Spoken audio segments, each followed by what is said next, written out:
The More the Merrier by Anne Fine. Read by Julian Rhind-Tutt. Looking forward to Christmas?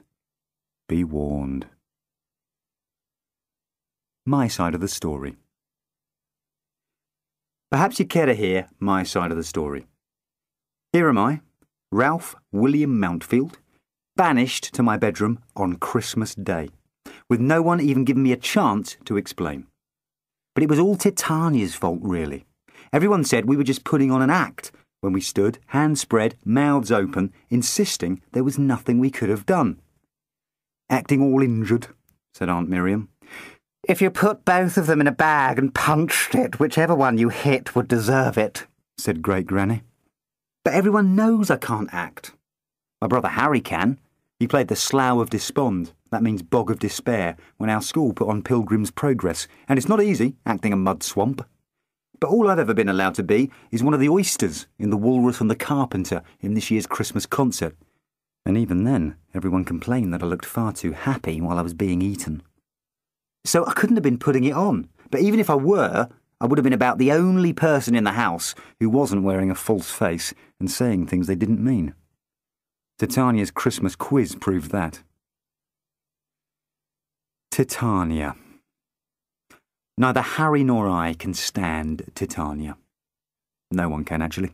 Her mum is our mum's sister, so we are cousins. And ever since she was born, she's come to stay twice a year. She wasn't too bad when she was a baby. Even as a toddler, she wasn't all that much trouble, lying for hours in her little barred travel bed, talking to her fingers. I even caught her singing to the wallpaper once, a song called Mucking About in the Garden. We had a good game with her too. You see, for years, she couldn't say her R's properly, so Harry and I quite enjoyed trailing her round the house, teasing her, till she told us we were really very rubbish. But then Aunt Susan decided that Titania was gifted. Everyone in our family thought she was just a dreadful know-all, but there you are, that's parents for you. And after that, Titania became intolerable. We had to sit quietly about 1,000,000 times while she did her I'm a little teapot performance without even being allowed to snigger. Then she took to saying that she could see fairies at the bottom of the garden and wearing frocks so stupid and frilly that once, when she lost her pretend diamond necklace, it must have been half an hour before it even managed to work its way far enough down to get found again in her knickers. I used to have to hold her hand all the way to the shop when she wanted to buy her fairy dust pink sherbet. It was embarrassing. I used to tell everyone she was off to a fancy dress party. Harry wouldn't hold her hand at all. If it was his turn to take her, he'd simply bribe me into doing it. What, only 50 pence, I'd complain.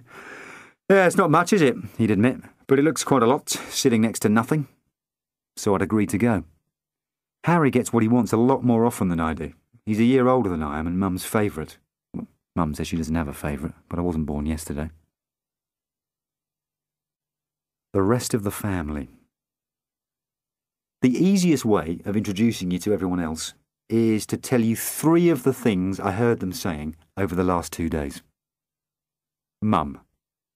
Oh, Ralph, be an angel and see if the coast is clear all the way to the bathroom. Ralph, darling, would you just carry this toast through for me? Ralph, Poppet, be a sweetie and rush up and fetch Daddy his aspirins. Dad. I regret, Ralph, that due to the demands of this stupid oversized turkey, this area of the kitchen is temporarily closed to idle traffic such as yourself. My head feels like a lump of boiled owl. Does anyone else think this toast tastes like buttered Brillo pads? Uncle Tristram. He's my mum's brother, and he's 31. Hi, Ralph. I was just enjoying myself throwing spuds at this cat through the window. Shh, shh, shh, shh. Don't distract me. I'm listing the 10 things I hate most about Great Granny. I found this child abandoned in the bath. It's wrinkled as a prune.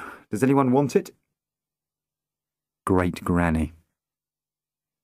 If I had my own teeth, I'd bite you. By the time I was your age, I'd read Milton. Try not to act sillier than you look. Great Aunt Ida. I'd love to help you in the kitchen, Tansy, but what with my very weak wrist? I'd offer to lay the dining room table for lunch for you, Tansy, but my poor dear wrist would simply shriek no. Help wash up? Oh, Impossible. My wrist bone is as brittle as a crisp bread. Can't you find someone else? Grandpa. This'll be easier to follow if I explain that Grandpa mostly walks around with his toolbox, singing to our dog Bruno and explaining to him how he plans to fix things. I can't go hunting with you, Jake, 'cause I'm out chasing women. As you'll see, Bruno, someone has used quite the wrong size of screw here, and that has contributed appreciably to the problem. Roses round the door, babies on the floor, happy valley, and you. There are a few more people in the house, but that's enough to get you started. Christmas Eve. Writing letters to Santa. On Christmas Eve morning, everyone arrived in their separate clumps, and there was all the usual fuss about bagging the best beds and warmest rooms. Great Granny wanted windows facing south, so she can quarrel with the moon all night, Dad suggested. Then Great Aunt Ida had to tell us all about her twisted wrist. That makes a change, said Mum. Usually it's a sprained ankle so she can park in the comfiest chair and not move for 6 days. After that, Titania had one of her sensitive fits, saying she wouldn't be able to sleep in the room she'd been given because the wall has got stains in the shapes of ugly faces. You ought to feel more at home then, Harry said. He got sent to his room for that. So then, of course, I was the one who had to swap beds with Titania, and still Mum claims Harry isn't her favourite. Then Aunt Susan dragged everyone out for a nature walk. Harry got out of it by pretending he hadn't heard Mum say that he could come down again. There is a limit to how exciting anyone can make the life history of a hollyberry sound, so I wasn't really listening when she went on to mistletoe. As soon as we got home again, Titania decided the next thing she wanted to do was write a letter to Santa. This is the sort of soppy idea that makes Aunt Susan clap her hands and say Titania is so uncynical. Dad calls it daft for her age. Oh, really, not now, Mum said. I'm about to set the table. But Aunt Susan gave her a look, and Mum gave up and agreed she could leave setting the table until later. Won't the boys join Titania? Asked Aunt Susan. Harry snorted and left the room. I made to follow, but Mum collared me. You'll stay, Ralph, won't you, just to keep Titania company? What, sit and write a Betsy-Wetsy letter to Santa? Are you joking? Shh, Mum reproved me. Be polite, which means don't scrap with me in front of visitors. Defeated, I slumped at the table. Aunt Susan gave me a few sheets of plain paper. Titania rushed upstairs to fetch her own out of her suitcase. It was smelly and pink and sprinkled with glitter. I wrote, Dear Santa, for Christmas, I would like a skunk, a real dead human skull, a Vespa PX125, a motorised glitter ball, a King of the Frogs poster, a ride in a hot air balloon. Mummy, called Titania, Ralph is being horribly, horribly greedy. A Game Boy Advance, a flight in a tiger moth, a side of smoked salmon, a pair of Rocker GTS headphones, and a day whitewater rafting down the Colorado River. Titania wrote, Dear, lovely, sweet Mr. Santa. Crawler, I accused her. Mummy, she called. Mummy, Ralph is calling me names. Oh, get on with it, I told her. She got on with it. And all your beautiful prancing reindeer. I hope you have had a simply lovely and restful year and are now ready for Christmas. If you think I've been good enough... I stuck my finger in my mouth and made the throw-up sign. Then what I'd love for Christmas is an adorable little Miss Dora Dolly, a milkmaid outfit, and if you really want to spoil me, one of those little kitten key rings you can get at the co-op. Oh, thank you. Love and kisses, Titania. Kiss. P.S. Please. I wrote my own P.S. P.S. Forget just one tiny thing, Santa, and you'll be picking up your teeth with a broken arm. We have to post them to the North Pole now, Titania told me, so we have to design our own pretty little toy town stamps. She wheedled at Mum until she knocked off peeling a potato mountain and found some felt pens. Then Titania leaned over the table, humming one of her fairy songs, and drew an elf on a little hill, waving as a team of reindeer flew over his head through a sprinkle of multicoloured glitter. "Do you know what that is?" she asked me, pointing to the glistening shower. I took a guess. Radioactive anthrax spores. "It's magic stardust." She leaned over to look at my stamp. A pretty passable slasher Santa, storming out of a chimney with all his blades flashing. "That's not very nice," she said. "If you send Santa that, he might not bring you all the things you asked for." "Well, try and astonish me some other way," I muttered. Uncle Tristram's bricks. I did a fast bunk. On the way upstairs, I bumped into Uncle Tristram, carrying 2 halves of a brick. "What are those for?" I asked. He turned all furtive. "Mind your own business." He hid the bricks behind his back when Dad came out of the bathroom, warbling a song about turning armpits into charm pits. "Skulking away up here, are you, James?" Uncle Tristram asked Dad sourly. "Don't you think it's time you got dressed again and went down to face the enemy?" He means Great Granny. Dad knotted the towel more tightly around his waist. "I think I can safely claim I offered my share of seasonal pleasantries over her early morning tea tray, but perhaps you, Tristram, as someone whose feet are regularly planted firmly and squarely under our dining table, could go down and do a stint." Uncle Tristram fought back. "I didn't invite her, and she's more your relation than mine." As he spoke, he was backing towards the box room he's been told to park in until Great Aunt Ida goes back in her home. He was still trying to keep his 2 halves of brick hidden. "And I have done my bit for the morning," he added. "You may have been a grand success with your tea tray, but ever since then she's been working herself into a froth about the catering." "It isn't catering," my father said. "It is my poor wife, Tansy, cooking for a whole pack of picky and ungrateful people." I piped up, "I'm not ungrateful." Dad turned on me. "Do you eat fried tomatoes?" "Not if they still have skins on," I admitted. "Mushrooms?" "Only if they're raw." He played his trump card. "And do you eat coconut, even in curries where the amounts are so infinitesimal that only a forensic pathologist would really be expected to work out they are there?" I hung my head. "No." "So it could fairly be argued you fall under the heading picky." "Don't bark at Ralph," Uncle Tristram said. "Just be a man, take your turn, and go down and do your next shift." Dad turned all virtuous. "I maintain that I've done more than my fair share this morning. I had quite a struggle earlier, helping her out of her overcoat." "She says that's because she was trying to put it on." Dad looked rather hopeful. "Why, was she planning to go out?" "How should I know? Perhaps she was getting into the Christmas spirit and going off to look for some firstborns to slaughter." "But where is she now?" "Back in the living room, picking around with the rugs for trying to trip her." He sighed. "I only hope when I'm that age somebody gives me an injection." I had another go at joining in their conversation. "Harry says," I told them, "that if you get close enough to her, you can smell embalming fluid." Both of them turned on me. "You go," they chorused. "You go down there and have a turn looking after Great Granny." Trying to get out of it. First, I tried to get out of it. I went into the kitchen to find Mum.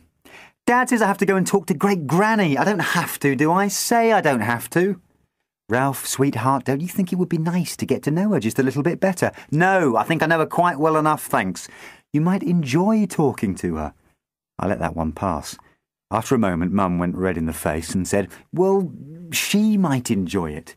"Yeah," I said, "I expect she also enjoys pulling the wings off flies and eating tin tacks." "Ralph," said Mum, "do as your father tells you. Go and be civil to Great Granny." Being civil to Great Granny. I went in.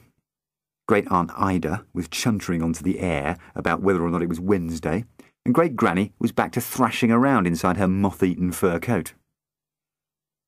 "Are you getting in or out?" I asked before stepping forward to help her. She looked at me as if I had no brain. "Out, of course." "Just checking," I said hastily. She got a bit of a nasty look in her eye then, so as I was holding her sleeve for her, I tried to think of something really civil to say. The most polite person I know is Dad's stepmother, Aunt Lucy. As soon as she heard that Great Granny was coming again, she said she was going to Madeira for Christmas.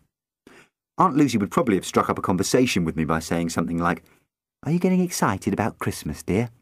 but that didn't sound quite right for Great Granny, especially the dear bit. So in the end, I just said the first thing that popped into my head. "Would you like me to tell you the story of the Swiss Family Robinson?" "No, thank you," she said tartly. "Treasure Island?" I offered. She looked at me as if I were a grease spot on the carpet. "The Island of Adventure?" She turned towards Great Aunt Ida, as if even a conversation about whether or not it was Wednesday might be better than this. Realising that things weren't going well, I tried what I'd heard all the hairdressers asking people when I'd been waiting for Mum in the salon on Saturday. "So, all ready for Christmas then?" Great Granny said darkly, "Don't get your hopes up. I shall be keeping a very tight grip on my purse." So I gave up and started to tell the two of them a joke. There's this bar in the Wild West with no one inside except the barman. In comes this man, and he orders a drink and says, "So, why is the place empty?" And the barman says, "Oh, everyone's out at the hanging." So the man asks, "Who's being hanged?" And the barman says, "Brown Paper Pete." Just at this moment, the door flew open and in pranced Titania with a homemade glitter crown in her hair and wearing red ballet shoes.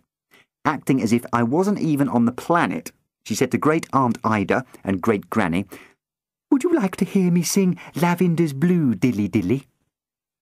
Great Granny gave her a bit of a brain-frying glare, but Great Aunt Ida broke off her chat to the air about whether or not it was Wednesday and said, "That would be lovely, dear, lovely." Titania plucked at the handfuls of frills on the sides of her frock, did a soppy bobby curtsy, and launched straight into it. "Lavender's blue, dilly dilly, lavender's green." Stubbornly, I carried on, and the man said, "Brown Paper Pete? That's a very odd name, isn't it? Why is he called Brown Paper Pete?" Titania flounced past me, twirling and simpering. "When I am king, dilly dilly, you'll be my queen." "Well," said the barman, I persisted, "the thing is that Brown Paper Pete always wears a brown paper hat and a brown paper jacket." Titania glowered at me as hard as you can when you're twirling and twittering. "Call up your men, dilly dilly, set them to work." "And brown paper trousers and brown paper socks," I pressed on determinedly. "Some to the plough, dilly dilly, some to the cart." And he walks round in brown paper shoes. "Some to make hay, dilly dilly, some to cut corn." And the man said, "So what's he being hanged for, this Brown Paper Pete?" "While you and I, dilly dilly." And the barman said, "Keep ourselves warm." Rustling! "I hope both of you get boils on your bottom," said Great Granny. Mum poked her head round the door. "I do hope the children are entertaining you nicely. Just shoo them out if they're any problem." I didn't wait to be shooed. I followed Mum out straight away. "That was horrible, horrible." Mum said reprovingly, "I hope you were civil to her, Ralph." I was perfectly civil to her, I said bitterly. I just think she could have been a little more civil to me. Snowville. Uncle Tristram was reading the paper in the kitchen, with next door's Albert squatting on his feet, wrapped in a towel after being found in the bath again. "Listen to this," Uncle Tristram was telling Mum. "There's this town called Snowville in Wyoming, and they found 8 dismembered bodies in a barrel there." "What's dismembered?" Albert piped up to ask him. "Cut up in little bits," he said, grinning. "Really, Tristram," my mum said, "is this really suitable? Albert is only 4. "He's got to learn," said Tristram piously. "Anyhow, now the people of Snowville are selling all these jokey souvenirs in their gift shops. There's a fridge magnet with bits of a dismembered man in a barrel that says, 'I've been to Snowville,' and a mug shaped like a barrel with a spoon in the shape of a severed arm." "What's severed?" Albert asked. "Cut off," said Uncle Tristram. He saw Mum's look and added hastily, "He's got to learn, Tansy. And there's even a Snowville snow shaker which has bits of body floating around instead of snow." "What's a snow shaker?" Albert asked. "Search me," said Uncle Tristram, and went back to his paper. Counting. Mum said to Dad, "James, tell me, how many will we be for lunch today?" Dad had a go at counting. Well, there'll be you and me, and Harry and Ralph, Grandpa, of course, if he and Bruno ever get back from mending the front fence, and Digby and Susan and Titania. Is Digby here? Mum said. I haven't seen him all morning. I thought he must have driven back to their house to fetch something they'd forgotten. He's upstairs hiding, I informed her, adding bitterly, along with Harry. Hiding? Where? In the airing cupboard. What are they doing? Digby is reading last week's papers, I told her. Harry is getting all his thank you letters over and done with. But he doesn't even know what he's getting yet. He's leaving spaces for those bits. For heaven's sake, said Mum. She sounded really irritated. Dad carried on counting. And Great Aunt Ida, and Great Granny, and Tristram here. He stopped and peered over his fingers. How many's that? 11, I said. 10, said Mum. I know I'd run out of fingers, Dad said, so I think it must have been at least 11. Is Albert staying? I asked them. No, said Dad. If he wants to, Mum insisted. Dad shook his finger at her. All right, but don't come running to me again with complaints about having to feed a great army of ingrates. Hush, Mum said. What's an ingrate? Asked Albert. Someone who doesn't say thank you to the cook properly after stuffing their face full, Uncle Tristram told him. Excuse me, Dad said to Tristram. My lovely wife Tansy here is not the cook. She is your gracious hostess. Oh, bash me till you can sieve the bits, muttered Tristram. You stole that one off Great Granny, I accused him. Mum broke it up, going towards the larder. I'll cook for 11 then, shall I? As she walked past the stove, the oven door crashed down. She slammed it up again. Now, everyone's confused me, Dad complained. I'm going to have to count again. This time, he got to 13. When are Miriam and Geoffrey and the twins coming? The twins are our other cousins. Tomorrow, Mum said firmly. Christmas Day only. I told them I couldn't have made it more plain. I explained there was no way on earth we could manage them before that. Not after last year, Dad said feelingly. I thought they might be interested in something I knew, and they didn't. Uncle Todd said he'd had pleasanter times fighting the Serbs, I informed them. They're one of the reasons that he and Aunt Lucy have fled to Madeira. Please don't say fled to, Mum reproved me. Just say chosen to spend Christmas in. All right, I said, but it was fleeing, really. Uncle Todd said that having the twins around last Christmas was like living in endless retakes of an X-rated horror film. Dad shuddered at the memory. Well, the garden shed's been rebuilt now, and the decorator did finally make some headway with the stains on the wall along the landing. I do still feel a little sore about that rug, because it was valuable, and the vet as good as admitted that the whole ugly business of their visit almost certainly hastened Thumper's untimely death, and did poor Bruno no good at all. I don't think he threw off that nervous tremble until Easter. Dad stared grimly into the past, and then gave himself a little shake.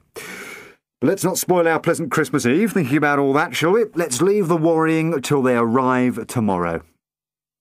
He counted again on his fingers. Now, I make it 12. Outside the house, there was the screech of tyres on gravel and the slamming of car doors.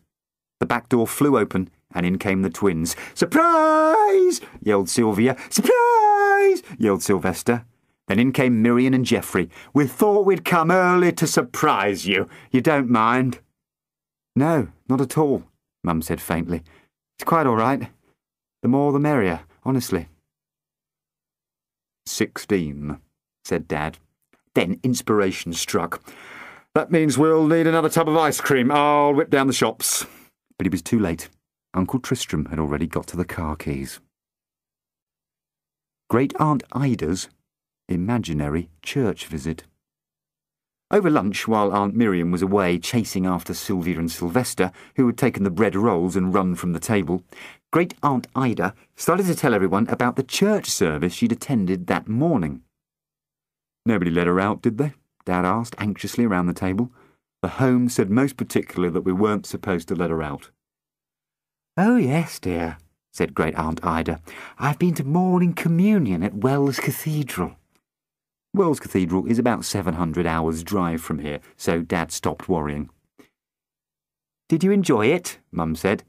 It was a lovely service, Great Aunt Ida told her. I'm glad, said Mum. She turned to Great Granny. "More potatoes, Natasha?" "No, thank you," said Great Granny. "They look a bit grubby." "I took communion," said Great Aunt Ida proudly, "even though the vicar was floating past the windows at the time." "Much like those bread rolls," Uncle Tristram said. We all looked out the window. Bread rolls were flying past. "Yes," Great Aunt Ida said, "it was like that, except, of course, that the vicar floated past so much more slowly." "Well, he would, wouldn't he?" said Uncle Tristram, Holy Communion being a much more serious matter than a mere bread roll fight.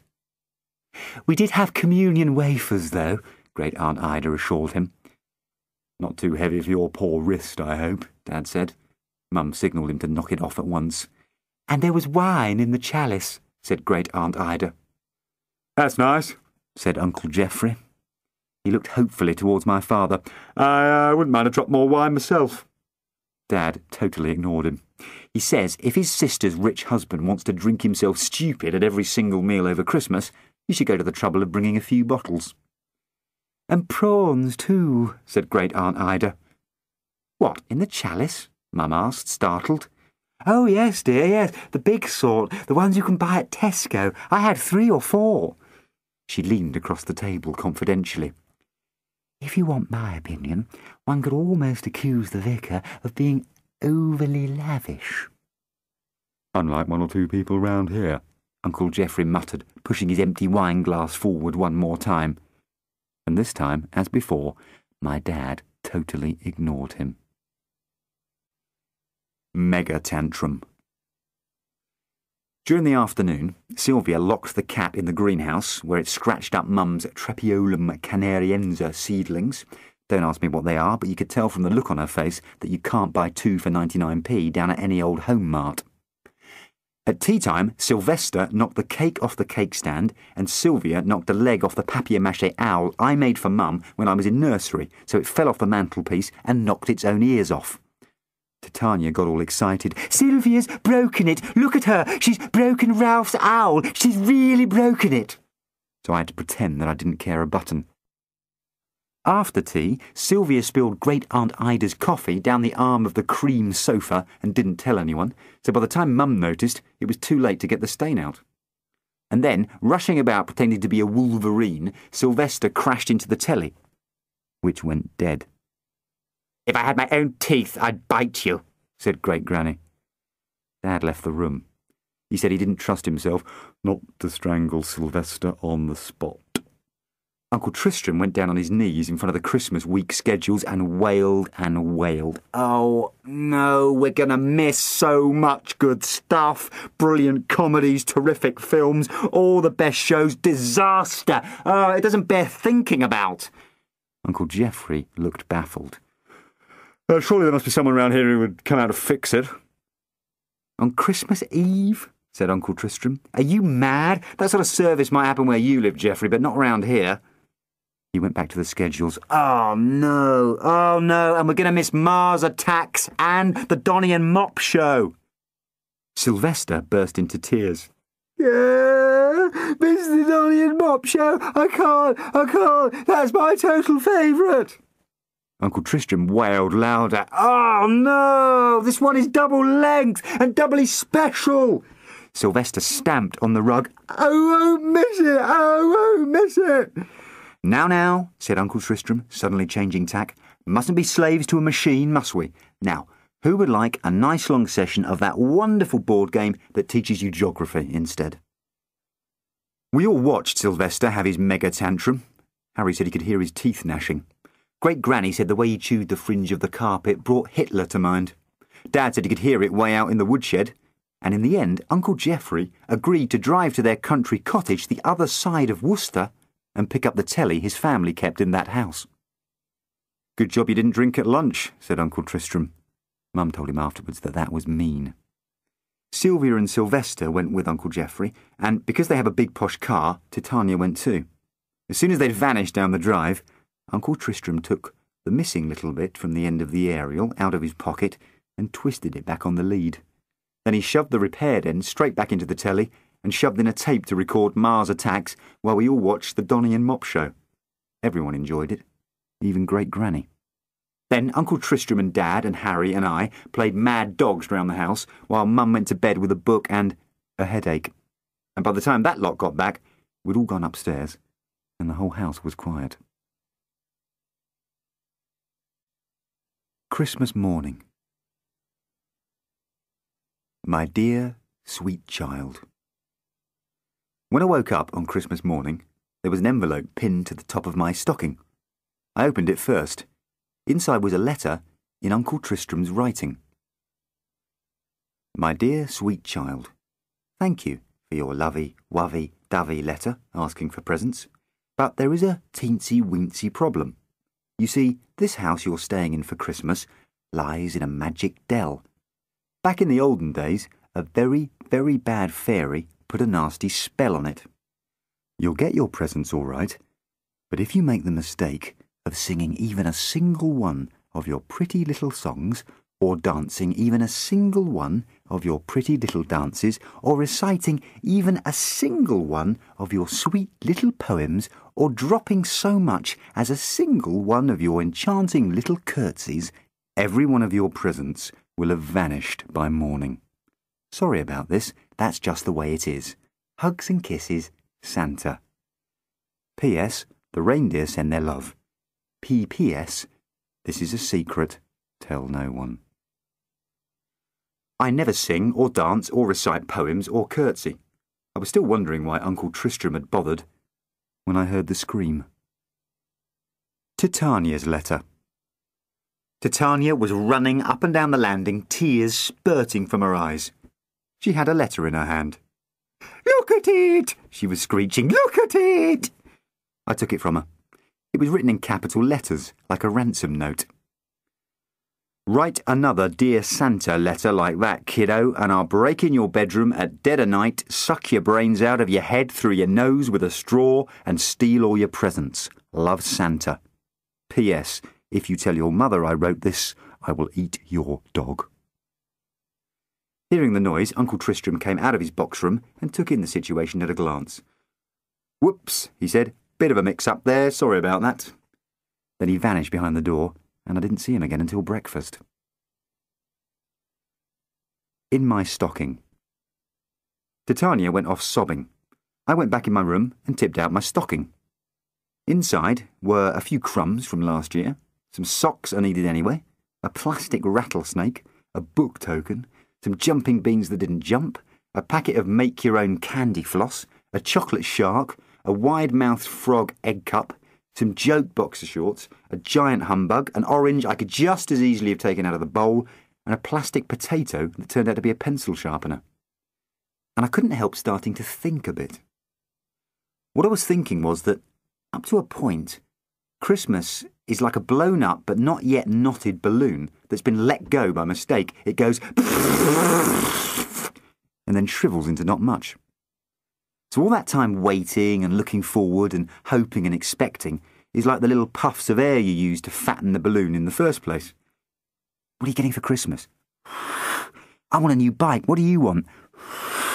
Will there be sausages as well as roast turkey? Look what they're going to show on telly. Brilliant. You puff it up in your imagination till the thought of it is all fat and shiny and perfect like the balloon.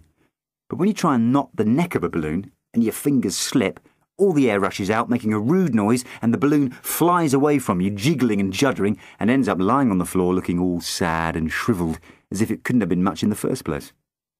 Well, I'm beginning to think that Christmas is like that. Careful with that axe, Eugene. When I went down to the kitchen to see if breakfast was ready, I found Grandpa staring forlornly at the stove. "Not the best day to replace a broken catch on the oven door," he was telling Bruno. "But never mind. Whole aircraft have flown tied together with chewing gum and string. I'm sure we'll be able to do something." He strolled off towards his toolbox, singing, "Having a ball in Havana." As he went past the stove, its oven door crashed open. "See?" Mum said. "That's what it's taken to doing every time I walk past it." Grandpa slammed the oven door back up again and walked past a second time. It fell open again. "We know the problem, Dad," Mum said. "What we're after here is the solution. If I took that tone with my dad, I'd be toast. I could strip it down and take a proper look at it, Grandpa offered. Mum looked at him with suspicion. Strip it down, and what does that mean? It means completely taking it apart. You can't do that, cried Mum. It's Christmas morning. My turkey's supposed to be in there already. I can't have you and Bruno laying out bits of oven all over the floor. Think of something else, quickly. All right, said Grandpa. He tiptoed off towards his toolbox. The oven door stayed shut. He turned to look at it. See that? He asked me. You try. I tiptoed past the oven. It stayed shut. Now, walk past perfectly naturally, he told me. It's actually quite hard to walk past an oven perfectly naturally when you've been told. I expect Harry could have done it. But anyhow, I did my best, and the door crashed down again. It's the catch, Grandpa told Mum.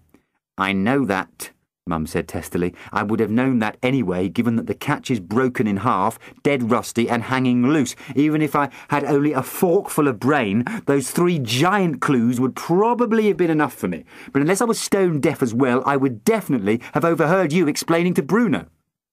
Well, Grandpa said, it's principally a matter of vibration. As long as the disturbance isn't too great, the catch can still cope. So until the hardware store opens after Christmas, that's your solution, I'm afraid. What is? Mum asked him. Tiptoeing, Grandpa said. Tiptoeing past it. Are you mad? Mum asked. Are you completely off your trolley, Dad? It's Christmas morning. I have 16 people for lunch. How can I possibly tiptoe to and fro in front of my oven? Grandpa turned to Bruno. Not very satisfactory, is it? But I rather think, Bruno, that it's the very best we can do for the moment. Mum stared at Grandpa for a minute or two, then stalked off, humming. Grandpa watched her vanish into the larder, then turned and asked me anxiously, What is that tune she's humming? I'm sure I recognise it, but I can't quite put a name to it. I'll go hum it to Dad, I said. See if he remembers. I went off and hummed at Dad, and then asked him, What's that I just hummed? I do know it, said Dad, although I fear you're not giving it all the composer intended.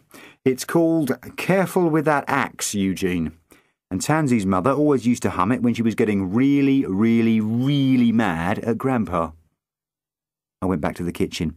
Dad hasn't got a clue, I told Grandpa. Oh well, said Grandpa. Then he turned to Bruno. Want to come up to the bathroom and help me glue down that curling cork tile? Bruno wagged his tail and followed Grandpa out of the kitchen. I went to fetch Mum from the larder. Sticky brown tape, I told her. Shove in the turkey, then tape the oven closed. Each time you have to open the oven to baste the turkey, use fresh tape. After the lunch is over, you can make Grandpa wipe all the tape marks off with methylated spirit. Mum stared at me. Ralph, she said, you're a genius, an absolute genius, and as a reward, I'm giving you a little present. She reached in the kitchen drawer and took out the joke wine bottle stopper shaped like a man from the Australian outback with little corks on strings hanging from his hat. When you pull a tiny thread that hangs down between his shoulder blades, the cork starts spinning round. I love it. I've loved it ever since Uncle Tristram brought it back from his gap year in Melbourne. I've asked for it 1,000,000 times, and she's always said that she likes it too, and I can't have it. There you are, she said, all yours forever. It made up for all that stuff she put into my stocking. Sneakworm. Titania cheered up completely at breakfast, because there was lots of sneaking to be done. Mummy, Sylvester is eating with his mouth open. Mummy, Sylvia and Sylvester are sticking their tongues out at me. Mummy, Sylvia just called me a creepy little sneakworm. Mummy, Ralph's just wiped his marmalady fingers on the frill of his chair seat. I have not, I countered, though I had. Yes, you did. I saw you. You did not. Quiet, Ralph, Mum warned. Be polite to our visitors. Great Granny crooked a thumb towards Titania and said to my mother, Left to myself, I'd take a rolled-up newspaper to that one. You speaking of my daughter? Uncle Digby asked frostily. How should I know? Said Great Granny. I can't be bothered to learn all their names. I'm talking about that great show-off down the end of the table who goes round dressed like a little cream puff with feet. "That is a Fuzzy Anderson designer frock," screeched Aunt Susan. "It cost nearly £200. "I may not recognise a Fuzzy Anderson frock," said Great Granny, "but I recognise a giant waste of money when I see it." "Yeah, Grandma," muttered Uncle Tristram. Mum heard and gave Tristram one of those "don't think you're too big to be sent to your room" looks. He shot Mum one of his "so what are you going to do, sis, throw your woolly at me" looks back. "More toast, anyone?" asked my father. "We're having a spot of trouble with the oven door, but I'm reliably assured that the grill is still working." This letter is for the very pretty little girl.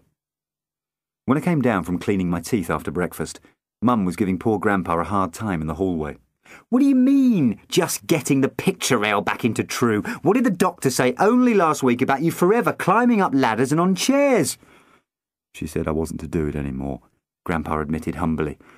"She said my balance wasn't good enough and I'd come over all dizzy." "And what have I just caught you doing?" "Climbing on a chair." Mum hadn't finished shredding him. "That's all I want for Christmas, isn't it? A nice fresh corpse." I didn't mean to say it, it just slipped out. "I wouldn't mind a nice Mum turned her steely look on me. I shut up straight away, and she turned back to Grandpa. "You look flushed," she said. "Sit down on the chair for 5 minutes." She glanced at her watch. "I shall time you." She went off to the kitchen. Grandpa sat on the chair, crooning a mournful song to Bruno. "Your cheating heart will make you blue." Instantly, Titania appeared in the doorway. "Are you having to sit down?" Grandpa put up a fight. "Not for very long." 5 minutes, I heard Auntie Tansy say. "It's nearly over now," Grandpa said desperately. Titania inspected her watch. "No, it isn't. There are at least 4 minutes left. I could sing you The Angel Who Flew to My Bedside. It comes with its own little dance." Uncle Tristram poked his head round the door. "She's like a vulture," he declared, "a puffy white designer-frocked vulture. She singles out the enfeebled and swoops on them unmercifully." Titania ignored him. She was taking up her dance pose and opening her mouth. An idea struck me. Digging in my pocket, I pulled out Uncle Tristram's "My Dear Sweet Child" letter. Instantly, Uncle Tristram's head vanished. I turned to Titania. "I have a letter for you." She looked suspicious, but she shut her mouth. "Early this morning," I told her, "I was down in the garden in that bit you call the magic dell, and I found this letter lying in a circle of red-spotted mushrooms, and as I picked it up, I thought I heard a tiny voice, as if an elf were calling." I did the tiny voice. "This letter is for the very pretty little girl," it said. It came out a bit billy goat gruffish, so I tried the voice again, only more tiny. "This letter is for the very pretty little girl." It still sounded a bit galumphing for an elf, so I tried one last time. "This letter is for the very pretty little girl." Titania was still suspicious, you could tell, so I said, "Maybe he meant Sylvia." That settled it. Glowering, Titania snatched the letter and stuffed it in her pocket. "No, it's for me. I'll read it after my song." She took up her dance pose and opened her mouth again. Grandpa said hastily, "Well, time's up. Come on, Bruno." And he rushed for the front door. While Titania was wailing after him, I took the chance to rush off the other way, even though it was through the kitchen. And there, I got caught, of course, and was made to sit down and quietly do my fair share by peeling potatoes. Sorry. Mum was still stuffing the turkey and working out timings for things in the oven when Dad came in, carrying the coal scuttle. He walked past the stove and the oven door crashed down. "Sorry," he said, and slammed it up again. "Jamie," Mum said to him, "could you just get those 2 big cartons of cream out of the fridge as you pass it, then rinse the Brussels sprouts under the tap for me and pull off any manky leaves?" "I'm a bit pushed, actually," said my father. "I still have to fill this coal bucket. Can't Ralph do it?" "He's peeling spuds," said Mum. "You can actually see him sitting there doing it." "One of the others," Dad suggested. "I feel I'm already doing my full whack this morning." Mum pulled her hand out of the turkey and straightened up. It seemed to me that there was a bit of a dangerous-looking Uncle Tristram-y glint in her eyes. "Would you like me to tell you about my full whack?" she asked him. What I have done so far towards this Christmas? She leaned over the table. So far this Christmas, I have bought 47 presents for everyone from your grandmother to our cleaning lady's children. I have wrapped every single one of them in paper I myself went out to choose and purchase and carry home, and I have written a label for every single one of them and stuck it on. Sorry, said Dad. I have made 2 enormous Christmas puddings and 2 Christmas cakes, and also marzipan and icing, and I have gone out to find and buy tins large enough to keep them in. Sorry, Dad said again. I have driven across town to buy a 7-foot Christmas tree, lugged it across the car park, and fought with that broken catch on the back seat I asked you to fix several weeks ago, finally managing to get everything down flat enough to shove the tree in. I have lugged the tree out of the back of the car onto the lawn at this end and gone to the trouble of nagging you several times to set it up in the living room, and then even more times to set it up again each time it fell over, because you'd made such a shoddy job of anchoring it in the bucket. Sorry, said Dad, blushing. The problem was that Mum just rode over him. I also made an entire oyster costume for Ralph's part in the Christmas concert. A Star of Bethlehem out of tinfoil and tinsel for Albert's nativity play after his mother came down with flu at a critical period in rehearsals, and a pretend postbox for Mrs. Henning's class's Christmas cards. That last one was my fault, but Dad said sorry anyway. I spent 2 entire days standing beside the boys while they teetered on ladders with holly and strings of cards and mistletoe and an assortment of weird decorations you claim to love to have around you at Christmas because they remind you of your happy childhood. Sorry, said Dad. Whereas I, who was raised in northern India, would just as soon have flown off to some beach in the Seychelles to relive some of my happy past Christmases, Mum reminded him. Sorry.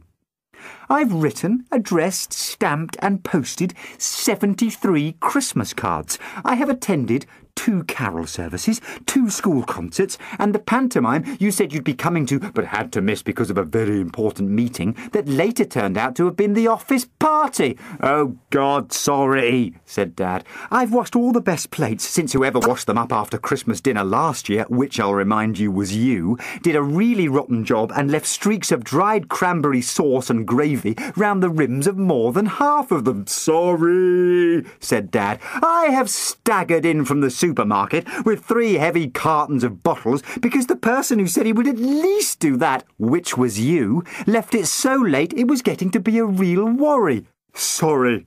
I've made up 7 extra beds, camp beds, futons and bedrolls, carefully thinking ahead so that our boys have ended up with all the torn, nasty, stained and faded sheets and your elderly relations can swan about on our nice ones. Thank you, said Dad. It's very Through all of this, Mum said, I have carried on with all the usual washing and ironing and cooking and cleaning and shopping and mending and chauffeuring people about. So you have, Dad said warmly, not to mention my own job. Oh dear. Now, Mum said, I will ask you again, James. Would you please get out the Brussels sprouts and wash them in the colander under the tap and pick off all the bad leaves for me? Absolutely, my Dad said, and he put down the coal scuttle and rushed over to the vegetable rack. Walk. Halfway through the morning, Aunt Susan decided everyone had to go for a walk. Mum got out of it, claiming she had to keep an eye on the turkey. Dad got out of it, claiming he had things to do.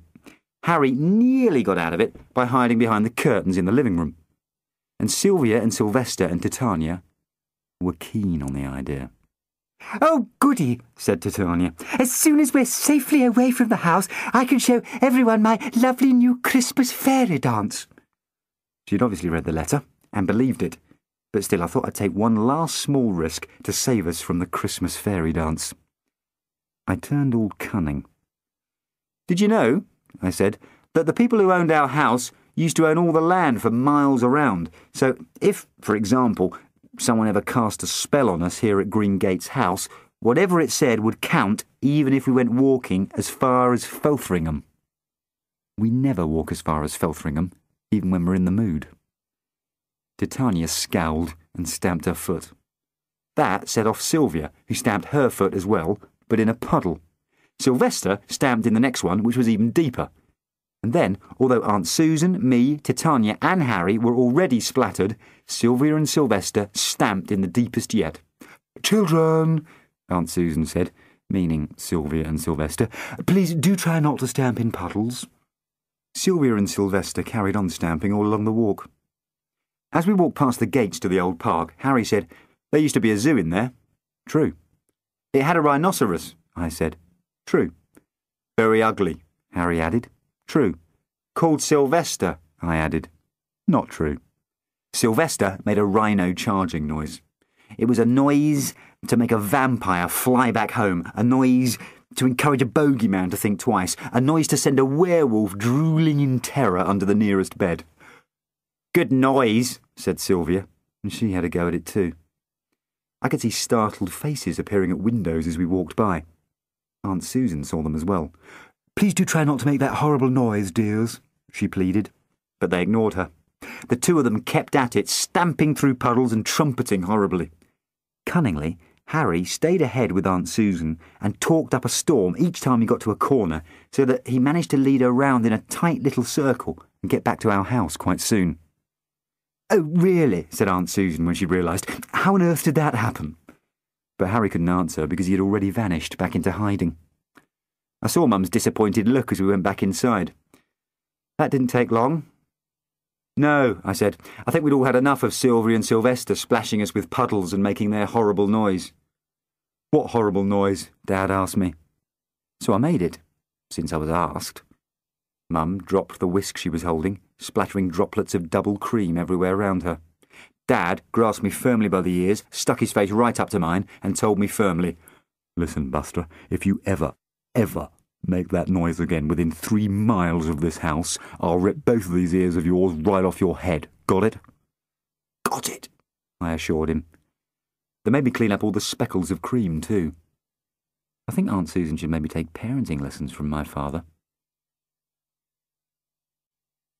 Aha! Uncle Tristram stood in the doorway of the living room, admiring the huge pile of brightly wrapped presents heaped in the middle of the carpet. "Is it the usual grab fest?" he asked cheerfully. "No," Mum said firmly. "This year we're doing it properly." "What's properly?" Mum perched on the edge of the sofa. "Last year," she reminded him, "what with Sylvia and Sylvester being here, it just turned into a chaotic free-for-all." "I rather liked that," I said wistfully. Mum totally ignored me. "It was awful," she shuddered.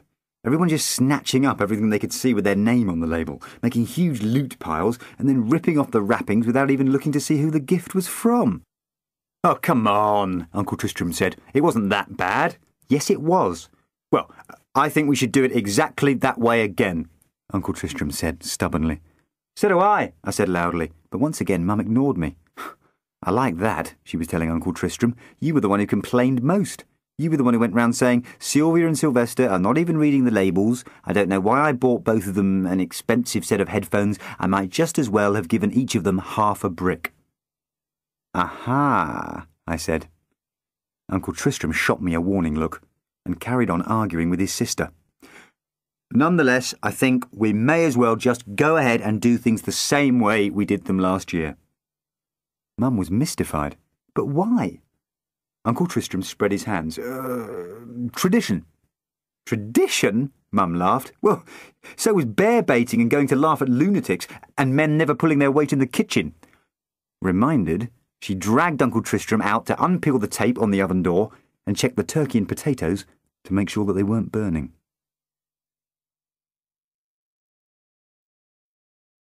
Christmas lunch. Everyone rounded up. Dad looked round the table. "I can't believe it. We finally have everyone rounded up, and it's only 2 o'clock. Proudly, he counted. 16, he said, and then looked baffled. "It's Albert," I explained. "Albert's the extra one. He's been here all morning." Dad turned to Mum. "Why?" "I don't know," Mum said. "He just sort of dribbled over and I didn't have the heart to send him home." I hope you warned him not to take any more unattended baths, Dad told her sternly. Aren't his parents worried about him? They know he's here, said Mum. I made Ralph ring and tell them. What on earth are they doing, Dad asked the world in general, that they don't want their only child around on Christmas Day? When I rang, they were giggling, I told him, and Teresa kept breaking off to say, "Stop it, Lewis, you're spilling tea all down my nightie." Is Teresa that blonde streak next door with the legs? Asked Uncle Tristram. Shh, Mum said, not in front of Albert. She put on her bright voice. "I'm going to serve round the table, starting at the far end," she said, "because that's much quicker and easier. Now, don't stand on ceremony. Once you've got your plate safely in front of you, tuck in before it gets cold." She raised her voice for Great Aunt Ida. "Turkey, Aunt Ida?" "Just a sliver, dear," whimpered Aunt Ida. "You know that when it comes to poultry, I might as well book into the little girl's room from now until New Year." Dad passed her the baby Brussels sprouts. "Now, do take these one at a time," he warned, "what with your weak wrists and all that." Mum was too far away to kick him, so she gave him a look. Then she moved on to Uncle Tristram. "Dark meat or white?" "Whichever comes in bigger lumps," he said. "Just shovel it onto the plate, sis. I'm starving." Great Aunt Ida shuddered gently beside him. Mum gave Uncle Tristram a perfectly normal-sized helping and moved on to Great Granny. "Did you know the bird?" Great Granny asked. "What, personally?" asked Mum. "Yes." "As it happens, no." "Unless choosing it from 10,000 others in Tesco can be considered an introduction," my dad said. "Then I won't, dear. I'll just stick with sausages, thank you." "We haven't met the pig socially either," my dad said. "Does that not put you off?" Titania stared. "Is sausage made from pig, then?" "Yes." "From dead pig's bottom?" "Put like that," Dad said. "It does sound a shade unappetising, but yes, that's more or less what it is." "If you're lucky," I added, because I'd watched a programme on telly about the bits that they really use to make pork sausage, and they weren't even as nice as pig's bottom. "I think we've had enough of this conversation," Mum said in her bright voice. "Digby?" "Can't," Uncle Digby said. "I'm on a special diet, vegetables only for me." Aunt Miriam was avoiding fats, so she stuck to a slice of turkey without skin and a few Brussels sprouts. Sylvia had only stuffing. Sylvester had only turkey and sausage. Then the two of them spent the next 10 minutes noisily trading foodstuffs until both had some turkey, some stuffing, and a sausage. Mum did Grandpa next. Grandpa confided to me once that he no longer really cares for eating anything that has a face and feet, but he still took some turkey because he knows Bruno likes it, and he could pass the time feeding him under the table. Mum got to Harry and me. "Just burnt spuds, please," said Harry, when she offered him potatoes. Mum laid her serving spoon very deliberately down on the best cloth. "None of the potatoes are burnt, Harry," she said. "It's just that some of them are nicely browned." "Just nicely browned ones then, please," said Harry. He knows the warning signs. Mum picked up her serving spoon and, when she'd sorted out Harry's plate, she turned to me. I wondered how best to put it. "Just nicely not browned ones, please," I ended up saying. "Mummy," sneaked Titania, "Ralph's being cheeky to his mother." "No, I'm not." "You are." "I'm not." "Mummy, Ralph's shouting at me down the table." "No, I'm not." "Yes, you are." "No, I'm not." "Mummy!" Uncle Tristram kindly rescued me. "Funny," he said to Titania, "I once heard about a really weird fairy spell that was cast on anyone who kept arguing in this house through Christmas lunch." Titania shut up at once. Mum got round to Uncle Geoffrey. "Any preferences?" No, he said. "Shovel it on, whatever." "Sausages?" The more the merrier." "Stuffing?" "Oh, lovely. Yep, happy to eat as much as you can give me." Mum didn't even ask Albert. She just passed him a plate of cut-up sausages and potatoes and one small Brussels sprout. The minute the plate was put down in front of him, Albert picked up the Brussels sprout as if it was something really unpleasant and dropped it on Uncle Geoffrey's plate. "I'll take some of your bits of sausage as well if they're too much for you," Geoffrey said hopefully. I heard Dad muttering, "I'm sure nobody doubts it." But I don't think Mum could have caught it because she went on to Aunt Susan without giving him one of her looks. "Is the turkey organic?" asked Aunt Susan. "It was supposed to be," said Mum, "but then the farmer let us down, so it's not." "I won't then, if you don't mind." "Stuffing?" Aunt Susan put on a pained face. "Oh, I don't think so, Tansy. Mum didn't even bother offering sausages. Roast potatoes? Were they basted with turkey fat? I expect they were. I think I'll pass on those. You'll have the Brussels sprouts, perhaps. Are they organic? Yes, Mum lied. She told Dad afterwards that it was either lying or throwing the turkey carcass at Aunt Susan, and Dad agreed that she had chosen the better path. That's everyone served at last, then, Mum said. Phew. She was about to serve herself when Uncle Tristram's empty plate arrived in front of her, passed up from the end of the table. Are there seconds? He was asking, hopefully. Mum went red in the face. She turned to Dad. Well, I admit it. You were right, she said. What about? Dad said, mystified. When I was worrying about the food, you came up behind me and put your arms around me and said, Don't give it a moment's thought, Tansy. You can drive yourself into the ground cooking for that lot, and at the end you'll realise you might as well have been feeding them hay. Dad said. Very amusing. Yeah. He turned to everyone staring around the table. I never said that, of course. Tansy's making it up. Very funny, Tansy, very, very funny. I don't think for a moment that anyone believed him. The sound of sobbing. I heard the sound of sobbing through their bedroom door. Buck up, Tans, Dad kept saying. Stiff in the mush, at least it only happens once a year. Mum said through sniffles, I'm not doing it next year. I want that thoroughly understood. Next year we go abroad, promise? We'll talk about it after they've all gone. Dad tried to soothe her. No, she said. I'm not coming down till you've promised. I promise, said Dad, a shade too easily. I heard a drawer opening, then a sort of scrabbling. Go on, she ordered him. Write it down. What? I, James Henry Mountfield, promise that I will take my wife and children and no one else abroad for a holiday all through next Christmas and New Year. I held my breath. There was a bit of a silence, then a sigh, and then a scratching noise, and then... Will that do? More silence while Mum checked, then... Date it, please? He obviously dated it. Right, now sign it. In blood. In blood? Yes, in blood, or I'm not coming down. But it's the opening of the presents next. You can't miss the opening of the presents. I can miss anything I want, she warned him. I can have a 3-day migraine and miss the whole damn lot. I could suddenly find I have a headache that only begins to clear up the moment I hear the last of their cars pulling away. She meant it. You could tell. Dad knew it too. All right, he said. There was a longer silence, then a yelp, and then more silence. Later came the sound of them kissing. I slid away. Not too long after, they came down again. Mum had a much more cheerful look on her face, and Dad had a brand new plaster on his finger. A short appeal. I followed Dad into the living room to find Great Granny jabbing the wrong end of the remote control over and over again at the telly. Your set is broken. No, it's not, said Dad, and reached down to switch it on. The Queen was sitting in a large embroidered armchair, chatting about her journeys round the Commonwealth. Great Granny snorted. Luxury travel, and all at Joe taxpayers' expense. Do you not want it, then? Dad asked pleasantly. Shall I switch it off?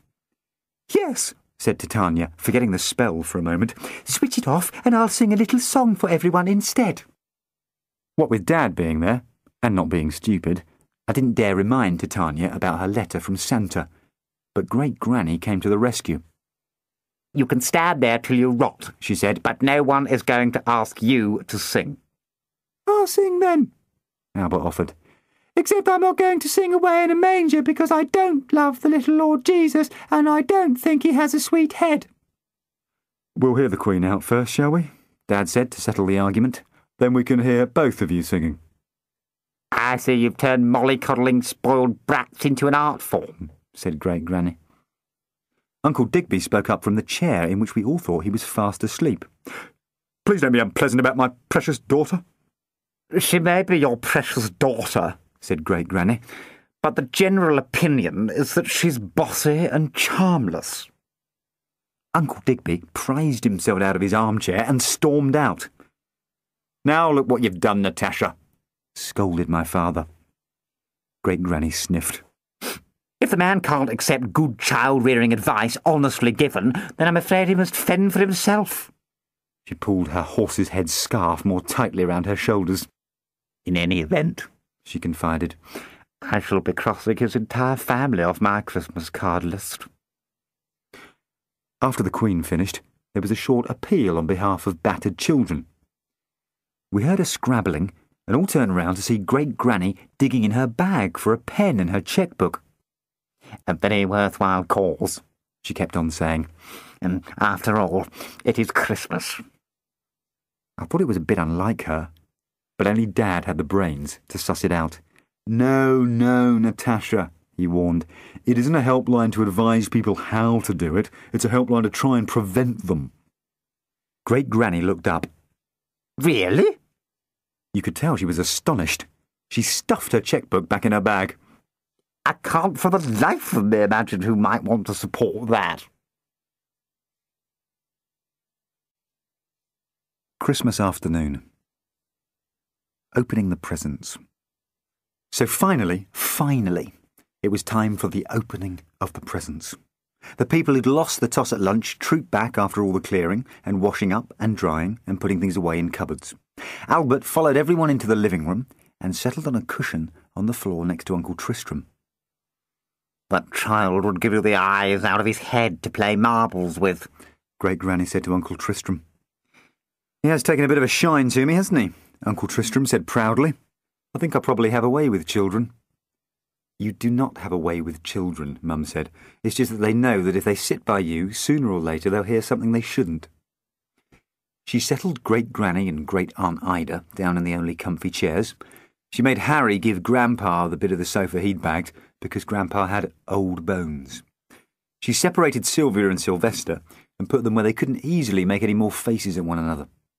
And she pretended not to notice that Titania was shifting her stool along in front of the mirror, so that every time she rearranged her frock or patted her hair, she could admire her own reflection. She stopped Uncle Tristram from taking his shirt off to show me the scar on his shoulder from when he fell down a cliff path on the Isle of Wight. And then, finally, she said we were ready. The great pile of shiny wrapped presents sat in the middle of the floor, glistening and winking. I could hardly wait. I was bursting with anticipation. "Look at it," said Aunt Susan. "It's disgusting, isn't it? A monument to greed and empty Western values. It makes me quite ill to look at it." "Would you like to go home now, then?" Dad offered hopefully. "James," Mum said sharply. She smiled her bright smile. "Right then," she carried on. "These are the new rules." And she started to explain. It all sounded a bit complicated. "Do you suppose this is how they do it in Wormwood Scrubs?" said Uncle Tristram. "What's Wormwood Scrubs?" asked Albert.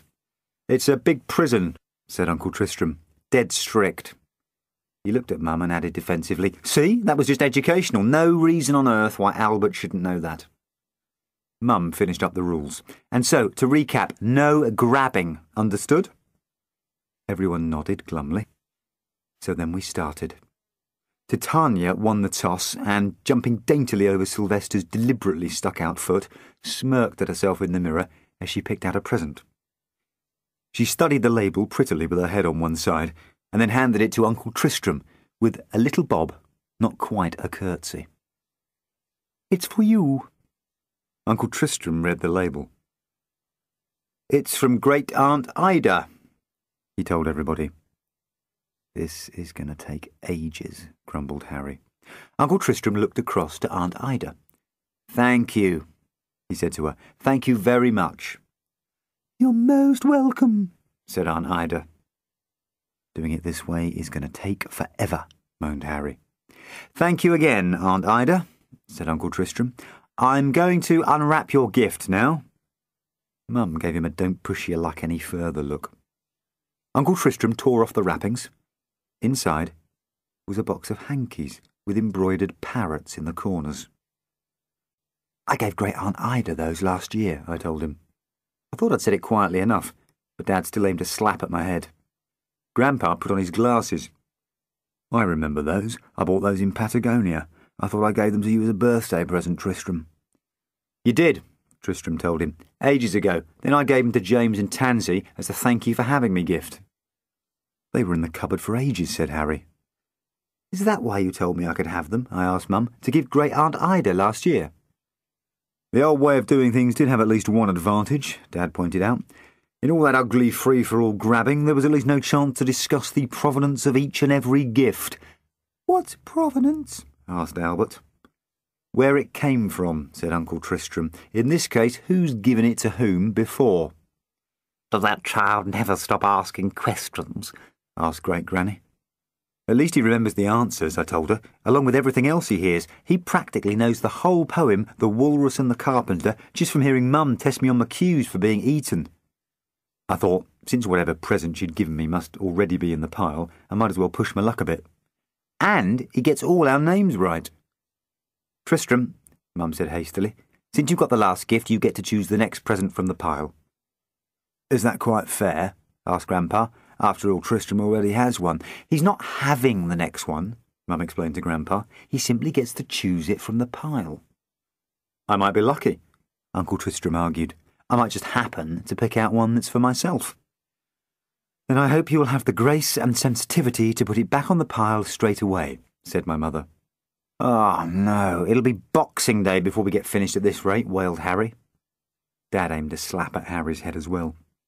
To cheer him up, Uncle Tristram rooted through the pile until he found a present labelled Harry and handed it over. Here you are. Harry started to rip off the paper. Who's it from? Mum prompted in her warning voice. Harry stopped ripping and inspected the label. I can't read this writing. I'm not even sure that it says Harry. Uncle Tristram leaned over him to look at it as well. Yeah, that's definitely a Harry, he declared after a moment. How do you make that out? Well, that's a capital H. No, it isn't. I think you'll find it is. Suppose you're wrong, I will have opened somebody else's present. No, you won't, said Uncle Tristram. I know for a fact that this present is for you. How? Because I bought it. Oh, tar, said Harry, and went back to ripping. Inside was a plastic pouch that said Theatre World in huge letters. And out of that, Harry slid an enormous false black beard. That's brilliant, I said, deadly envious. Don't worry, Uncle Tristram told me. I got you one too. Mummy, sneaked Titania. Uncle Tristram is spoiling all the surprises. Not all of them, said Uncle Tristram, and he winked at me, because we knew about the wrapped-up halves of brick, and nobody else did. Harry put on his beard at once. It hooked over his ears and went down to his feet. Very stylish, said Great Granny. Recently, somebody looking very much like that floated right past my window, Great Aunt Ida confided. I should make sure to keep your window very tightly closed in future, Dad advised her. Brilliant, said Harry through a mouthful of beard, though it came out so muffled that you could barely hear it. You're going to look very fetching in the Christmas photos, Mum said.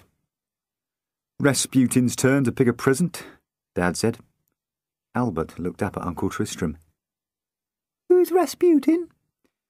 He was a Russian with a beard like that, said Uncle Tristram. He was cruel, cunning, and evil.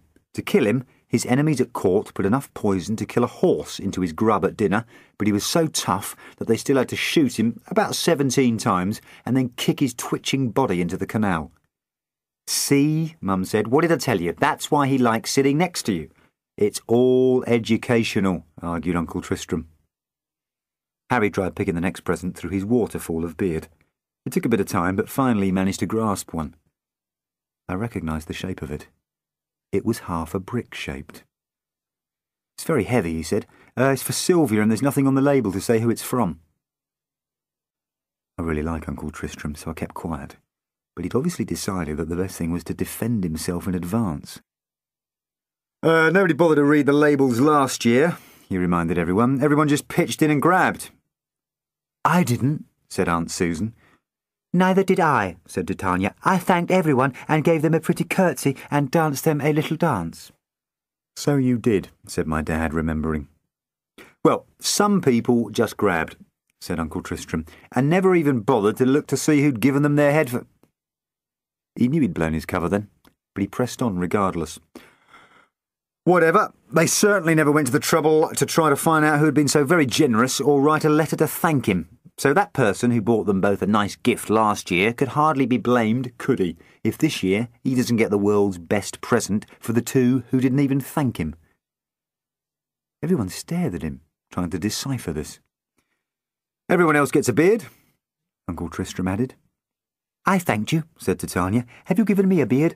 Rest assured, said Uncle Tristram, in that pile somewhere is a beard for you. Titania burst into tears. Dear Mummy, she sobbed. Uncle Tristram has bought me a horrible, horrible, horrible present. Harry was quicker off the mark than I was. I'll have your beard if you don't want it. I don't mind having a spare. I'll swap you something for it. Titania switched off her crying like a tap. What else have you got? She demanded. I don't know yet, do I, Harry said. This is all taking so long. Unwrap your present, dear, Mum told Sylvia. Sylvia unwrapped it. It was half a brick. Who is it from? She asked. Nobody owned up. He'd rescued me at lunchtime, so I decided to rescue him back. It's art, I announced. It was very, very expensive. I was with Uncle Tristram when he bought it. The man in the art gallery shop said that it was created by the brother of the famous dress designer Fruzzy Anderson. Well, there you are, said Great Granny. Daylight robbery obviously runs in the family. Look no further than little Miss Cream Puff's frocks. Please don't call my daughter that, Digby reproved her. What? Little Miss Cream Puff. I'll call your daughter what I choose, said Great Granny. After hearing what you called me the moment you left the breakfast table. What was that? I asked. No, Mum said sharply, but it was too late. Sylvester had already repeated it. Uncle Digby called her a malevolent old trout. What's malevolent? Asked Albert. Evil, explained Uncle Tristram. Like Rasputin, said Albert. See, Uncle Tristram crowed at Mum. I told you it was educational. Mum stood up. Who wants a cup of tea? Some did, some didn't. Some thought it was too early. Some said they'd been fearing that she'd never ask. While I'm out of the room, Mum said, do feel free to carry on opening the presents any way you choose. I'll leave you to it and be back in a few minutes. She was gone half an hour. By the time she came back with the tea tray, the worst was over. We were just mopping up the little presents round the edges and most of the swapping was over. Titania had forgiven Uncle Tristram and given him her beard in return for some castanets someone had given Great Aunt Ida years ago, and she'd only just passed on. But Sylvia wouldn't swap her half-brick for anything, not for anything. Even though, out of guilt and fear of Mum, Uncle Tristram had offered her a whole heap of scented bath seeds, some socks and a Diabolo, and Sylvester offered everything he had except his own half-brick. I think he was ready to have a go at our new shed, and though adults can say to you, please put down those bits of brick at once, you can't really be told off for carrying 2 presents. The person who'd done best was Albert. He hadn't even been invited, and still he had a whole heap of things that no one wanted, and they couldn't swap. That's the spirit of Christmas for you, my father said expansively, opening one's home and hearth to a stranger. That's the spirit of sherry talking, Great Granny said tartly. That child is scarcely a stranger. Why, only this morning I came across him lolling in my bath. Albert, what did I tell you about that? Mum scolded. The Christmas Quiz. So that's how everything was before we started the Christmas Quiz.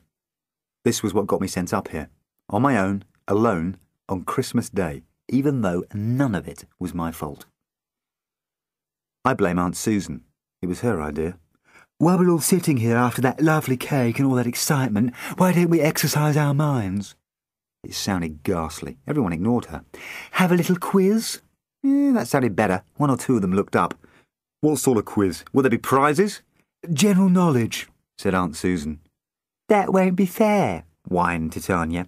If the quiz is on general knowledge, then it's bound to be won by one of the grown-ups. Or Albert, Uncle Tristram said smugly. Fun-tubby-dozy, said Albert. He heard that from me.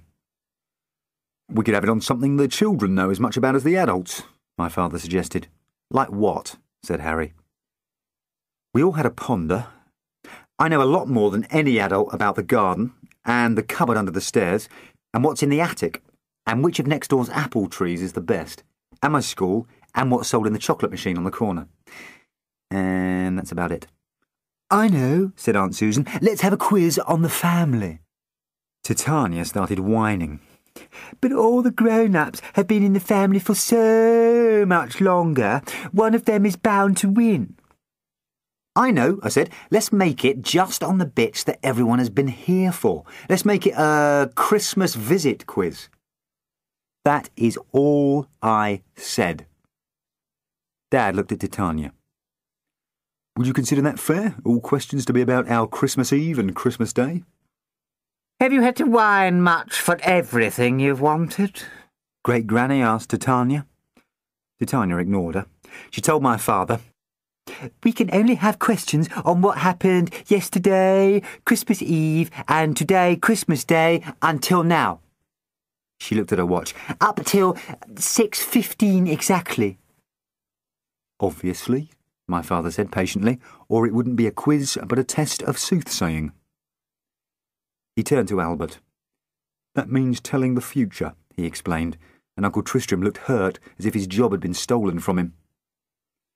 I'll start, said Great Granny.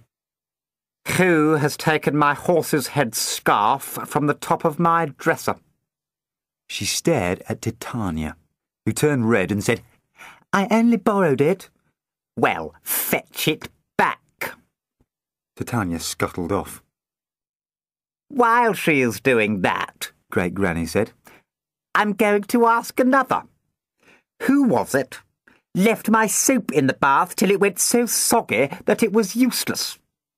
This time she stared at Albert. Natasha, my mother said gently, I'm not sure this is quite in the spirit of a friendly family quiz. I have more questions, said Great Granny, but since they appear to be unwelcome, I will save them till later. Dad covered the uneasy silence by going to the corner cupboard and taking out a pad of paper and pencils and coloured pens. Here you are, he said, handing them round. We'll make it 16 questions, so everyone gets to ask one. We won't count Great Granny's first two, since they were just a practice run. We'll start off now. The first person to answer the question correctly gets to put a tick on their sheet of paper. Titania flounced back through the door, watching herself in the mirror as she waved the horse's head scarf around her head as though she were a gypsy dancer. How strange, Uncle Tristram warned her. Suddenly I feel a sort of magic in the air, as if some old spell were stirring. Titania sat down, fast. Baxby first, I said. Who told the best joke ever? I was thinking of Brown Paper Pete. Youngest first, said my father. He waited till Titania had put on her, what, me? Astonished look and taken breath, and then said, Albert. Albert looked happily round the room. Who fed Bruno lots and lots and lots of turkey under the table? Mum said, oh, really? How infuriating. Then she said, I'm not even going to ask. Then she said, I honestly don't want to know who could be so inconsiderate and maddening. Then she said, all right, own up, who was it? You can't ask, Albert reproved her. It's my question. Ask it again, Mum said grimly. Albert asked it again, but nobody came up with an answer. Go on then, Mum said to Albert, tell us. No, don't, said Grandpa. You, said Mum. I cannot believe it, Dad. After the fuss you always used to make if Susan or I ever did it. And what a bad example. Honestly, not to mention the waste of good food that could have gone into tomorrow's risotto. Not risotto, Uncle Geoffrey said. I can't abide risotto. Do feel free to leave before lunch, my father said kindly. Next question, Mum said hastily. Is it me now? I asked. Who told the greatest joke ever over the whole 2 days? Uncle Geoffrey, my father said softly, so only Uncle Geoffrey and the people between them heard. Uncle Geoffrey went scarlet and scowled at him furiously. Dad looked dead smug, as if he'd paid him out royally for not liking risotto. Did you have a good one? I asked him, thinking we could hear them both, then everyone could vote for mine. No, he said firmly. Dad and Uncle Tristram sniggered. Aunt Susan called over from the sofa. What's all this about? Has Geoffrey got some really good joke he hasn't told me? You couldn't call it good, giggled Tristram, though it is funny. Uncle Geoffrey was panicking. Shut up! He hissed at Uncle Tristram. Then, turning to Aunt Susan, he said as lightly as he could, "Yeah, well, even if I have, dear, it's no use asking me because I'm afraid I've completely forgotten it." "We haven't," warned my father. "I could tell mine anyway," I offered hopefully. "This man goes into a bar in the Wild West." "For heaven's sake, give the boy his point," said Great Granny. "I really can't face hearing his damn awful joke twice." "Please don't swear in front of Albert," said Uncle Tristram. Great Granny gave him the sort of look Rasputin probably turned on the people trying to poison and shoot and drown him. "I'm going to slide in one more teensy question of my own," she said. "Who was it throwing potatoes at Tancy's cat?" Mum looked reproachfully at Uncle Tristram. "Sorry," he muttered. "Couldn't help it. Suddenly got the urge." Mum smiled. "I understand. And was that before or after you got the urge to make the list entitled 10 Things I Hate Most About Great Granny?" Uncle Tristram put his head in his hands. Mum turned to Great Aunt Ida. "Aunt Ida, it's your turn. Ask everyone a question. Any question, so long as it's about today or yesterday." Great Aunt Ida cocked her head to one side and asked us all, "Who was it who just floated past the window?" Dad sighed. I heard him muttering to Mum, "I shall be very relieved indeed, you know, to get her safely back in the home." "I know," said Titania, out to grub for points. "It was the vicar." She sat there. "Prove me wrong," her face said. Great Aunt Ida was delighted. "That's right, dear. It was the vicar." There was silence. No one was sure quite how to call Titania a liar and a cheat without calling Great Aunt Ida a loony. So no one said anything at all till Mum said to Titania, "Are you quite sure, dear?" "Yes, I am," said Titania, and put her first tick on her paper. "I saw him too," said Albert. "He was huge and lumpy looking with funny eyes and hair that stuck out all over, and he looked as if he'd been drinking blood and severing people's arms off in Snowville." The vicar looks a bit like that as well, so once again no one felt confident about arguing. "Let's go on to the next question," Dad said. "Sylvester?" "Why was Aunt Tansy crying in the bedroom this afternoon?" Sylvester asked. "This quiz isn't working out at all right," my dad said. "I was just tired," Mum told Sylvester, "just for a moment, and I had a little headache." She gazed round cheerfully. "My point, I think." "No," said Sylvester, "you can't have a point." "Why not?" "Because that's not the answer." "How do you know?" "Because I heard Ralph telling Harry that Uncle James had to sign in blood that you're going on holiday next year instead of having Christmas." Mum looked at me as if I had betrayed her utterly. "I only told Harry," I defended myself. "He is my brother, and even then, I only whispered." I turned on Sylvester. "You must have been sneaking about, eavesdropping." "Let's all play Monopoly instead," said my father. "No," Uncle Tristram said. "Let's not stop now. I'm beginning to enjoy this. I'll ask the next question. Geoffrey, why do you never bring a bottle when you come to stay with people?" Uncle Geoffrey was outraged. "What do you mean? Miriam and I bought everyone a present."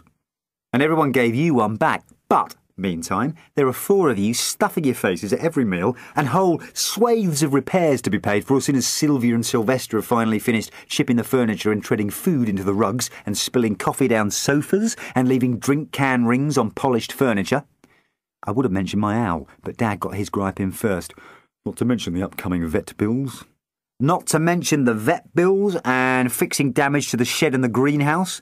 Uncle Tristram spread his hands. "And yet you never bring so much as a bottle of sherry." I took revenge on Sylvester. "All your own bread rolls to hurl around in the garden." "I know the answer to the question," shouted Sylvia. "Daddy's saving money to buy an investment property in London." "What's an investment property?" asked Albert.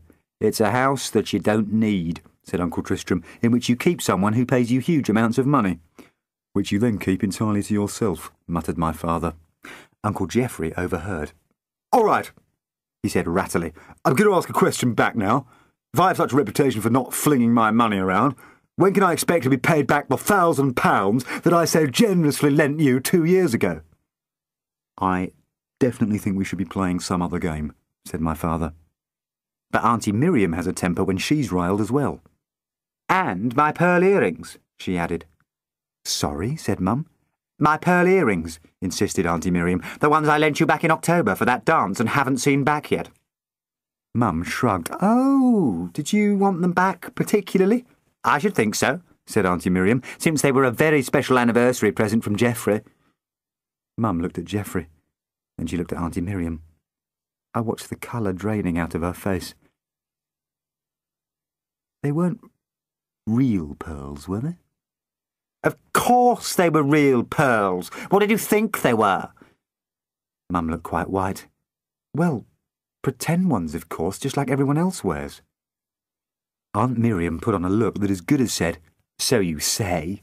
Mum saw it. Miriam, she said coldly, are you suggesting that I realised those were real pearls and was secretly hoping I could keep them?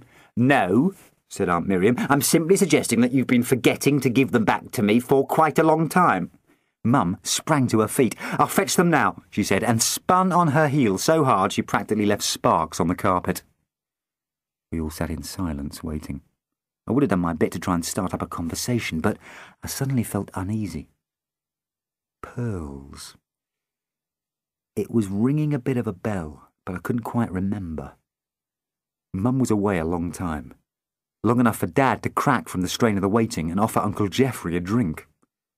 Uncle Geoffrey put his hand over the top of his glass. No, thank you. I rather think I may be driving shortly. That's when I realised it was getting serious. For some mysterious reason I couldn't understand, the vague, uneasy feeling I'd had at the thought of pearls turned into a terrible grip in my stomach.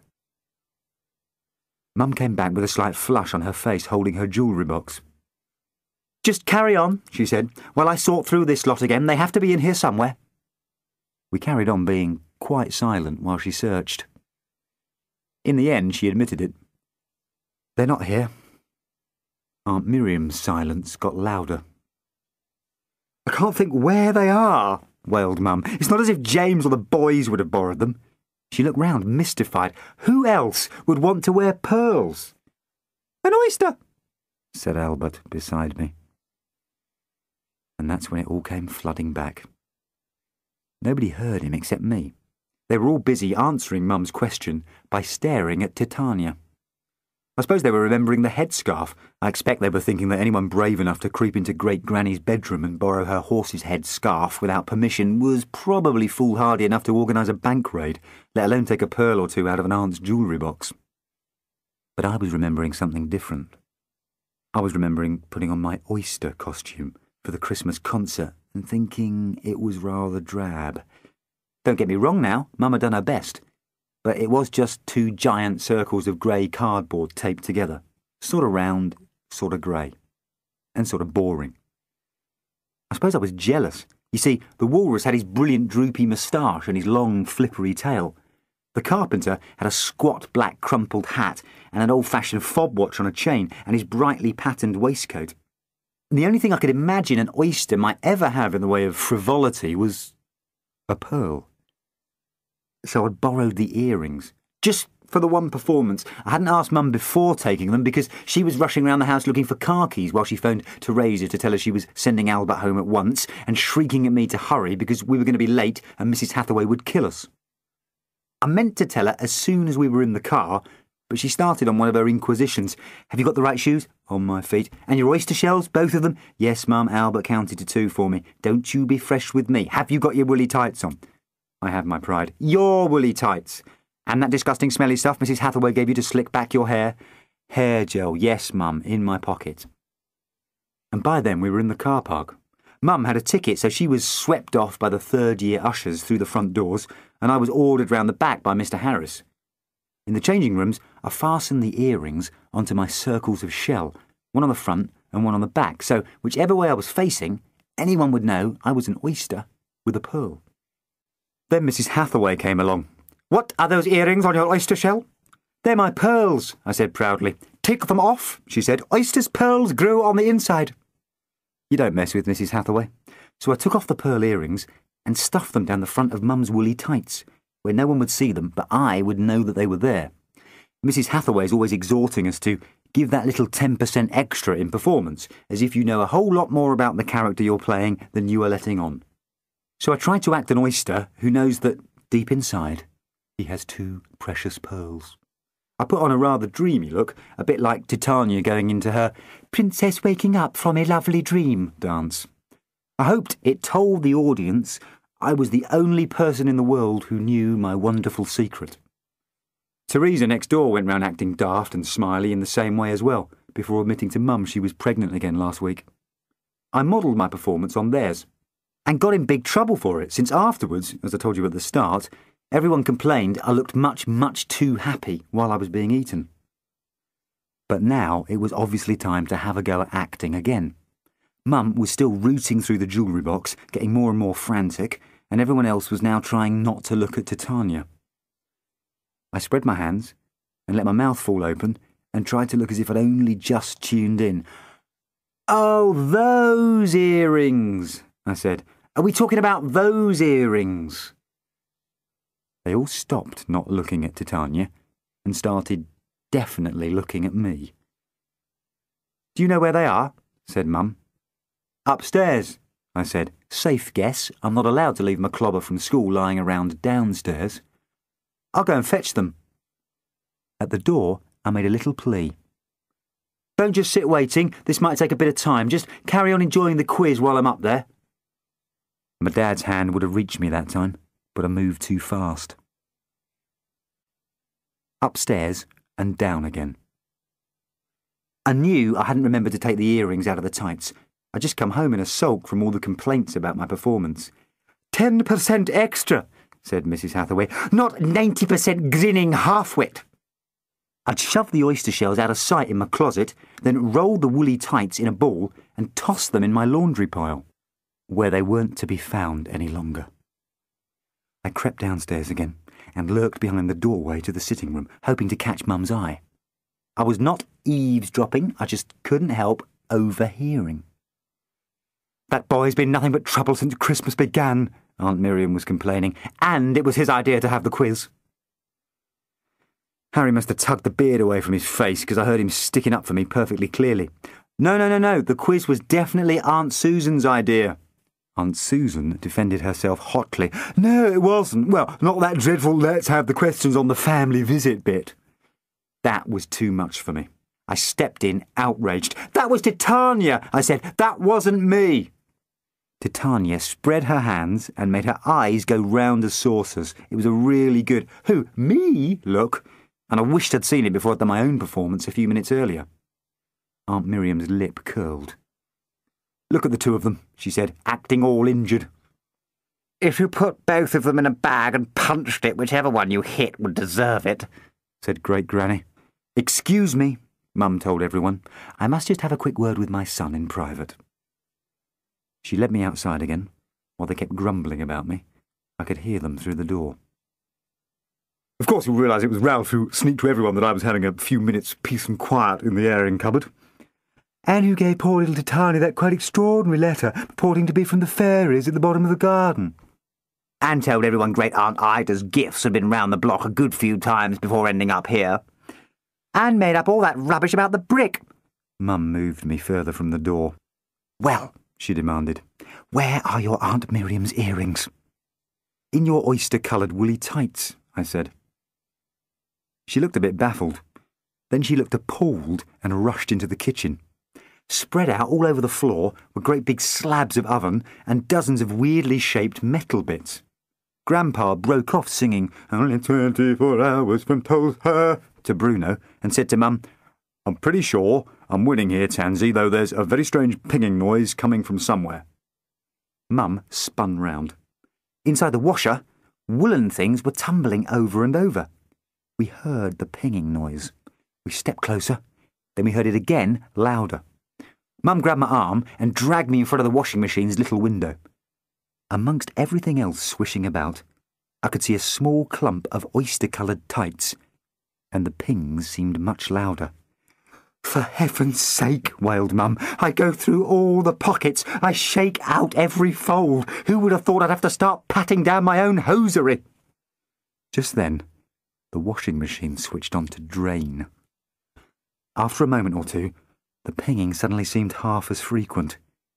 A moment after that, There was no pinging at all. "Oh no," said Mum, horrified. "The pearls must have slipped through the drain holes." Grandpa's eyes lit up. "We'll find them in the drain hose," he assured Mum. "All that I'll have to do is unscrew the facing, dismantle the lint trap and—" Mum interrupted him. "You said that all you had to do with the oven was take off the faulty catch, and now look at it!" She waved her hand over the junkyard spread across the floor. So up to a point, I have to say that I blame them. If those two hadn't been so busy scrapping about the mess Grandpa had made, one of them might have noticed that Aunt Miriam was creeping up behind us in the kitchen. And if they'd seen her, then they might have warned me, and then I wouldn't have said it, and she wouldn't have heard. I doubt if you'll find them. They were horribly small pearls. And up again. So that's how I got sent upstairs again, alone on Christmas Day with nothing to do but tell my side of the story. Then Harry came up with supper on a tray. There was a heap of cold turkey and my favourite chutney, no Brussels sprouts at all, a pile of not nicely browned potatoes, and more sausages than I've ever been given at one time in my life. "The extra sausages are from Dad," Harry told me, pulling a strand of beard out of my gravy and sucking it clean again. "There were even one or two more, but I ate them as a sort of tax for having to carry them up here." "Good supper," I admitted. "They can't be all that mad at me."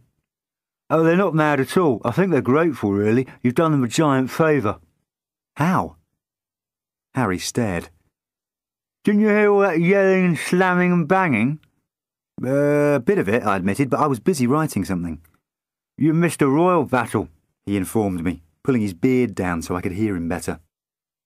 "First, Aunt Miriam had the cheek to complain that your being sent upstairs wasn't enough of a punishment, given how careless you'd been with her pearls and how rude you were about the size of them."